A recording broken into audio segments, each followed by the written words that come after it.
talk about your overall thoughts on the defensive end position. It's a hard-working group.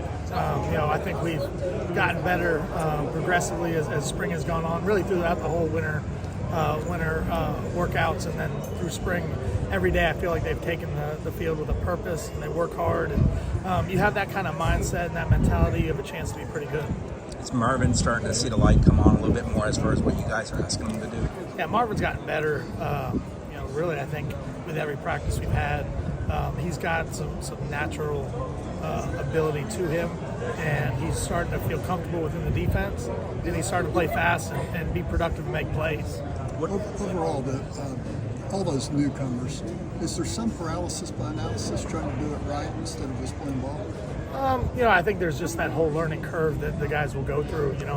It's new terminology, it's a new defensive system, and there's one element to it that the meeting room, they can come out of that with a good understanding of what to do. But when things are happening fast and you get into the team reps and things are flying and you got to be physical and all that goes with it, there is that learning curve. But I'm really pleased with where we're at after 10 practices.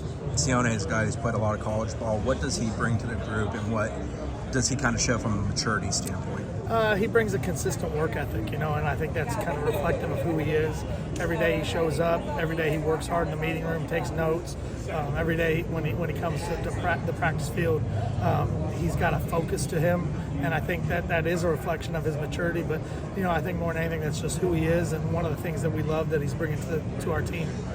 Is the scheme much different, like the responsibilities, from what he did at his previous school versus? I don't have a great feel for what he did at Oregon State. I mean, we've talked a little about it, and I've watched obviously his film, but we never really got too deep into what their schematics were. He has said this is different, and he seems to enjoy it. So I think it's going well, but we haven't really gotten into that a lot. How intriguing is Tommy as a guy who can play inside and outside? Well, you need those guys that have some versatility to them, and he is that guy for us right now. And we've had other guys like that in the past. Keir Thomas kind of did some of that, more on third down, one inside. Dennis Briggs has done that a little bit. And now I think Tommy has that opportunity to do that for us. And having those guys with some versatility does add some flexibility to what you do with your packages. When we came into the spring, there was a lot of talk about Pat, added weight, and all that. How has that been reflected in 10 practices? What has he done? Pat's had his best 10 days that I've seen him have since he's been here.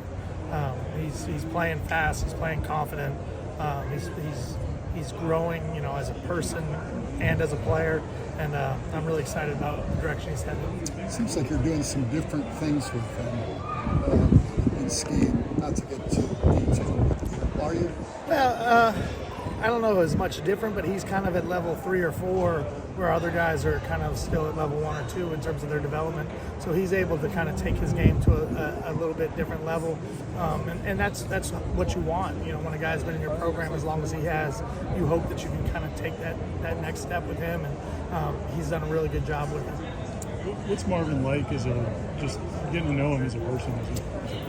I've known him, I knew him pretty well, obviously, through the recruiting process, but he's a pretty even-keeled personality, but he is a competitor on the field. He has a lot of pride in his performance, and, he's not a loud, vocal person on the field, but he is loud with how he plays, and I've been impressed with how he's approached his work.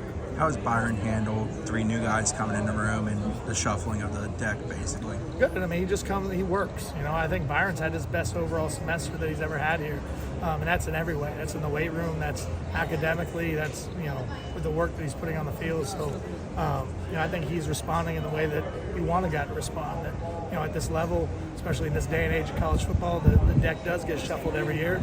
And, you got to be prepared to compete every year. And that's what he's doing.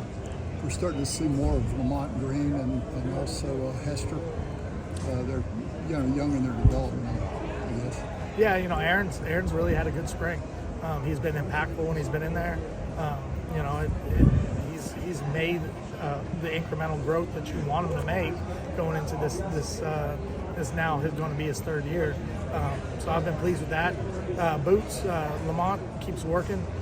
He's coming off an injury, so he's got a little rust to knock off. But he's a guy that I know it's really important to him. He's just going to keep battling and working, and we'll see where it goes. I think Coach Norvell mentioned that in the scrimmage, Marvin had a play where it was just like kind of get your attention. Does he flash things like that? I mean, is he just still scratching the surface of what he could be? Oh yeah, I mean he's nowhere near being a finished product, especially within what we're doing defensively.